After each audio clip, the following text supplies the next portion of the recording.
পবিত্র রমজান মাস সিয়াম সাধনার মাস। রমজান মাসে ৩০টি রোজা রাখা সকল মুসলিমের জন্য ফরজ। রমজানের প্রথম দশক রহমতের। এ দশকের তৃতীয় রমজান আজ। আল্লাহ তাআলা মানুষের ওপর এ দশকের রহমত ও করুণা বর্ষণ করেন। মানুষও তার রহমত ও দয়া প্রত্যাশী। মহান আল্লাহ তাআলার দয়া পেতে তার প্রিয় বান্দারা কতই না কাকুতি মিনতি করে।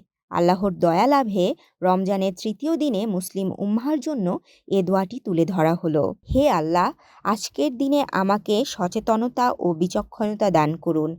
অজ্ঞতা, নির্বুদ্ধিতা ও ভ্রান্ত কাজকর্ম থেকেও আমাকে দূরে রাখুন।